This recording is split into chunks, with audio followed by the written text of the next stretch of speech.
Bienvenue sur la chaîne Stop au catholicisme, Bible audio.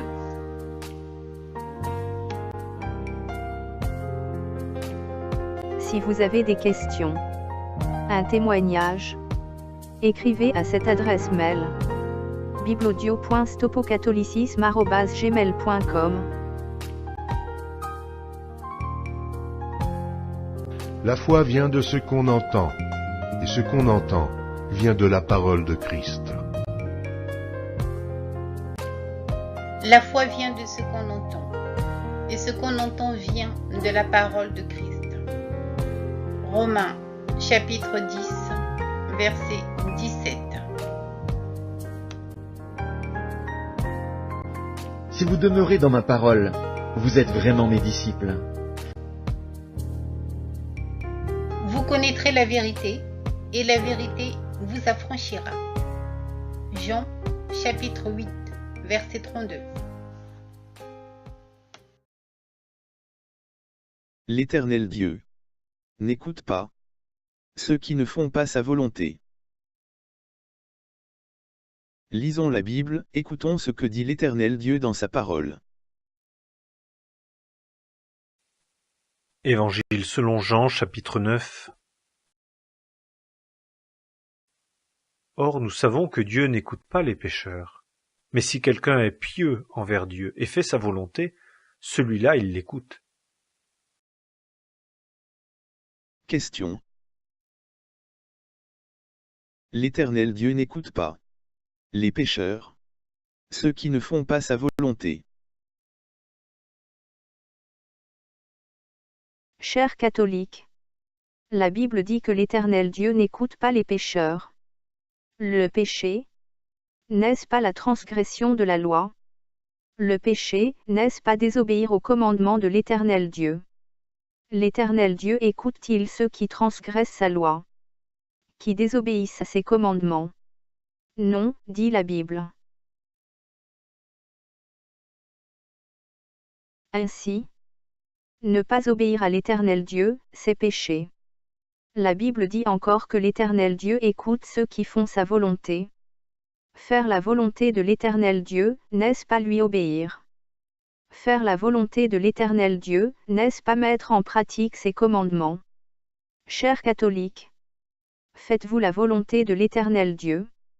L'Éternel Dieu vous écoute-t-il parce que vous obéissez à ses commandements, à sa parole? Pour vous aider à répondre à ces questions, écoutons ce que l'Éternel Dieu dit dans le livre de Deutéronome chapitre 5, versets 7 à 11. Tu n'auras point d'autre Dieu devant ma face. Tu ne te feras point d'image taillée, de représentation quelconque des choses qui sont en haut dans les cieux, qui sont en bas sur la terre, et qui sont dans les eaux plus bas que la terre. Tu ne te prosterneras point devant elles, et tu ne les serviras point.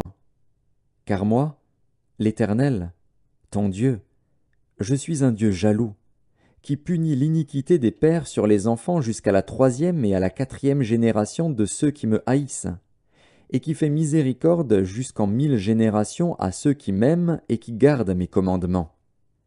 Tu ne prendras point le nom de l'Éternel, ton Dieu, en vain, car l'Éternel ne laissera point impuni celui qui prendra son nom en vain. Alors, chers catholiques, après cette lecture de Deutéronome chapitre 5, versets 7 à 11, que répondez-vous? Pensez-vous réellement que vous faites la volonté de l'Éternel Dieu? L'Éternel Dieu vous écoute-t-il? Sachez que quand vous vous prosternez devant vos idoles, statues, images pour prier, vous commettez un grave péché devant l'Éternel Dieu. L'Éternel Dieu n'a-t-il pas en horreur vos idoles, statues, images? Pensez-vous vraiment faire la volonté de l'Éternel Dieu quand vous désobéissez purement et simplement à sa parole qui interdit l'idolâtrie? Pensez-vous que vous vous adressez à l'Éternel Dieu quand vous vous agenouillez devant vos abominables idoles, statues, images? L'Éternel Dieu n'écoute pas les pécheurs, dit la Bible. Ainsi, chers catholiques, vos idoles, statues, images vous éloignent de la présence de l'Éternel Dieu. Pourquoi ne pas les détruire, les jeter afin de faire la volonté de l'Éternel Dieu?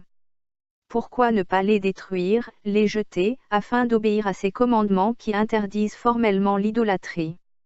Faire la volonté de l'Éternel Dieu. Lui obéir, vaut mieux que tout. Le pape et vos prêtres, qui sont idolâtres, vous conduisent à la perdition éternelle. Car il n'y a point de salut pour les pécheurs, pour les idolâtres. Pour ceux qui ne font pas la volonté de l'Éternel Dieu. En conclusion, chers catholiques, qu'est-ce qui est plus important pour vous? Demeurer dans l'amour de l'Éternel Dieu, en obéissant à ses commandements, ou suivre les mensonges, faussetés et dérives du catholicisme, qui encouragent les prières devant des idoles, statues, images taillées, ouvrages des mains d'hommes. Le catholicisme accomplit les œuvres du diable. C'est une religion mensongère. Chers catholiques, nous vous prions de sortir de cette religion abominable. C'est celui qui a péché contre moi que j'effacerai de mon livre, dit l'Éternel Dieu. Le péché, n'est-ce pas la transgression de la parole de l'Éternel Dieu? Se détourner des commandements de l'Éternel Dieu, n'est-ce pas péché? Nous vous encourageons à dire stop au catholicisme. Qui a des oreilles pour entendre, qu'il entende. Toute écriture est inspirée de Dieu et utile pour enseigner, pour convaincre, pour corriger, pour instruire dans la justice.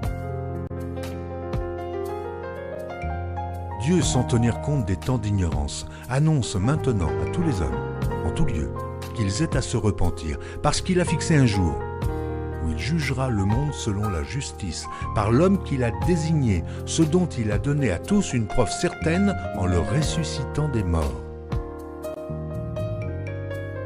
Pratiquez la parole et ne l'écoutez pas seulement, en vous abusant par de faux raisonnements. Car si quelqu'un écoute la parole et ne la met pas en pratique, il est semblable à un homme qui considère dans un miroir son visage naturel, et qui, après s'être regardé, s'en va, et oublie aussitôt comment il est. Mais celui qui aura plongé ses regards dans la loi parfaite, la loi de la liberté, et qui les y tiendra attachés, non en auditeur oublieux, mais en observateur du commandement, celui-là trouvera son bonheur dans son obéissance. Vous connaîtrez la vérité, et la vérité vous affranchira. Jean, chapitre 8, verset 32. Vous connaîtrez la vérité, et la vérité vous affranchira des mensonges, faussetés et dérives du catholicisme. Celui qui plonge ses regards dans la parole de l'Éternel Dieu, qui écoute et lit la parole de l'Éternel pour la mettre en pratique et pour obéir aux commandements, celui-là trouvera son bonheur et la vie éternelle. À bientôt dans une prochaine vidéo. Nous continuerons à mettre en lumière, au regard de la parole de l'Éternel Dieu, les mensonges, faussetés et dérives du catholicisme.